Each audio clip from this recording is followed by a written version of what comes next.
Israel के nuclear facility पर Iran का बहुत बड़ा हमला। आधी रात इजराइल के अंदर क्या हाल मचा दिया ईरान ने। इजराइल को खुद तस्वीरें जारी करके कैसे एक पूरे हिस्से में इमरजेंसी घोषित करनी पड़ गई। दोस्तों, ईरान अब जो कर रहा है न केवल वो इजराइल बल्कि पूरी दुनिया को हैरान कर रहा है।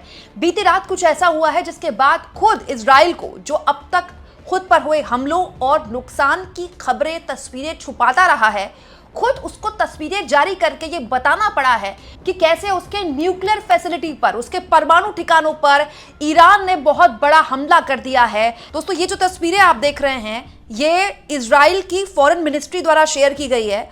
उन्होंने खुद इन तस्वीरों को शेयर करके ये जानकारी दी है कि अरड और डिमोना ये दो जगह है जहां पर ईरान ने स्ट्राइक की है, मिसाइल स्ट्राइक की है।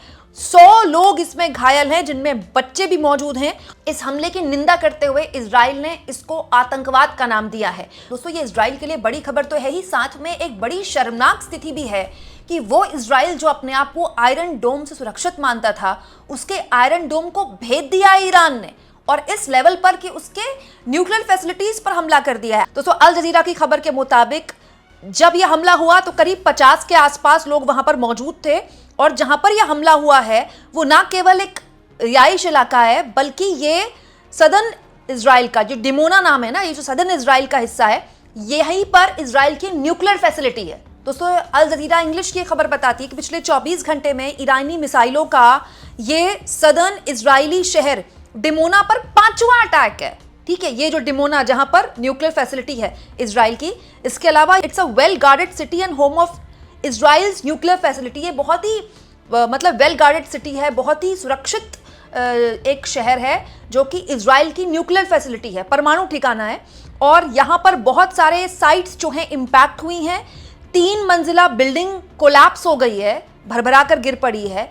39 लोग इंजर्ड हैं, ये अल जजीरा की खबर बताती है, अल जजीरा इंग्लिश की। दोस्तों, ईरानी मीडिया ने कहा है कि अटैक जो है ये इसलिए किया गया क्योंकि इजराइल ने नताज न्यूक्लियर एनरिचमेंट फैसिलिटी पर हमला किया था ईरान के। मतलब ईरान ये कह रहा है, ईरान की मीडिया के हिसाब से, कि क्योंकि हमारे न्यूक्लियर फैसिलिटी पर इजराइल ने हमला किया इसलिए हमने उसकी न्यूक्लियर फैसिलिटी को निशाना बनाया है। दोस्तों, और तो और ये खबर भी है कि इमरजेंसी घोषित की गई है पूरे इलाके में। अफरा तफरी का माहौल है पूरे आधी रात से यहाँ पर, क्योंकि किसी को उम्मीद नहीं थी कि ईरान यहाँ भी पिन पॉइंट हमला कर सकता है। और तो और दोस्तों, अब तो ईरान के पार्लियामेंट के स्पीकर द्वारा यह ऐलान किया जा रहा है इजराइल का मजाक उड़ाते हुए कि इजरायली स्काईज आर डिफेंसलेस। मतलब इजराइल का जो आसमान है वो अपनी एक तरह से अपना संरक्षण करने में, अपने आप को बचाने में नाकामयाब हो चुका है। मतलब उसका जो पूरा आसमान है वो डिफेंसलेस हो चुका है।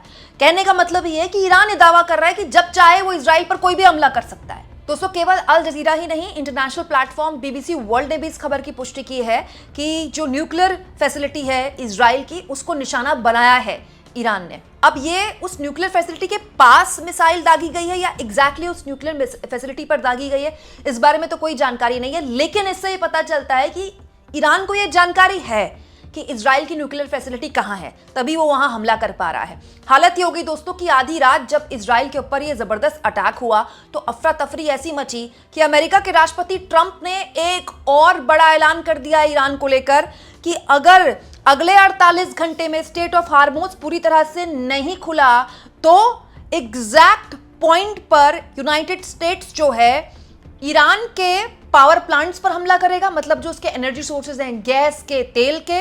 और ट्रंप कह रहे हैं कि starting with the biggest one first, मतलब सबसे बड़े वाले को हम सबसे पहले हिट करेंगे। और इसके लिए अल्टीमेटम दे दिया है अमेरिका ने ईरान को 48 घंटे का, कि 48 घंटे में अगर उसने स्टेट ऑफ हार्मोज नहीं खोला तो हम ईरान के जो पावर प्लांट्स हैं उस पर हमला करेंगे, और सबसे बड़े पावर प्लांट पर सबसे पहले हमला करेंगे, सबसे तगड़ा हमला करेंगे। दोस्तों, ये एक खींच तो बताता ही है अमेरिका के राष्ट्रपति का कि वो स्टेट ऑफ हार्मोन्स नहीं खोल पा रहे हैं।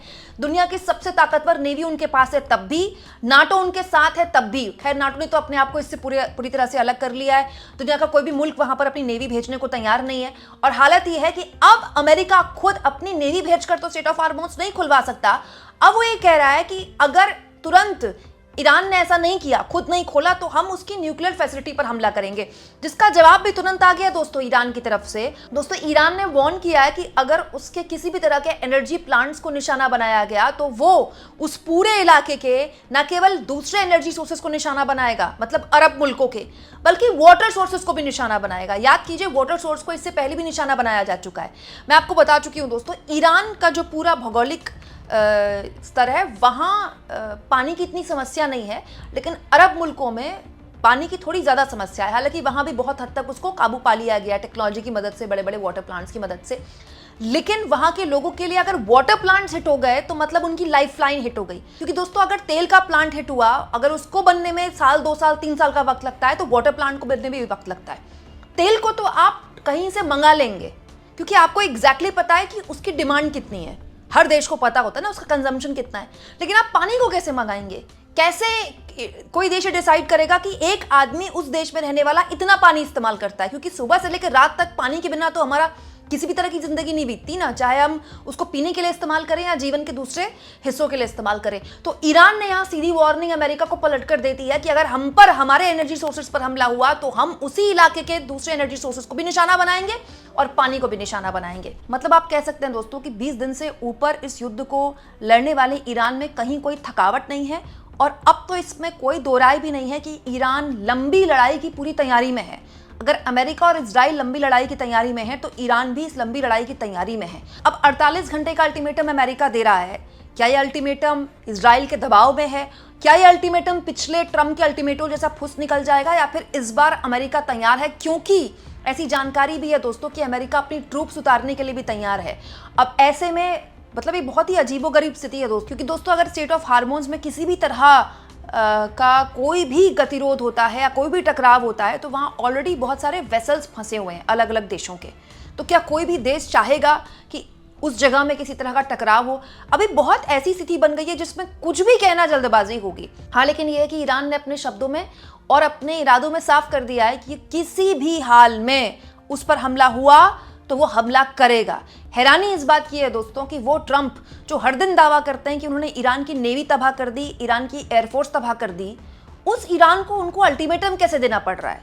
अब तक तो ट्रंप को बिना अल्टीमेटम के स्टेट ऑफ हार्मोन्स खुलवा देना चाहिए था। ये बताता है कि ट्रंप कितना भी दावा कर ले, ईरान की कैपेसिटी, ईरान की ताकत और लड़ने की उसकी क्षमता का एक्चुअली में अभी तक कोई उसको समझ ही नहीं पाया है। आपको क्या लगता है? कमेंट बॉक्स में जरूर लिखें, और जितना हो सके दोस्तों चैनल को शेयर भी करें, सब्सक्राइब भी करें, और थैंक्स और ज्वाइन के ऑप्शन से अगर आप चाहें तो कुछ आर्थिक मदद भी चैनल की जरूर करें।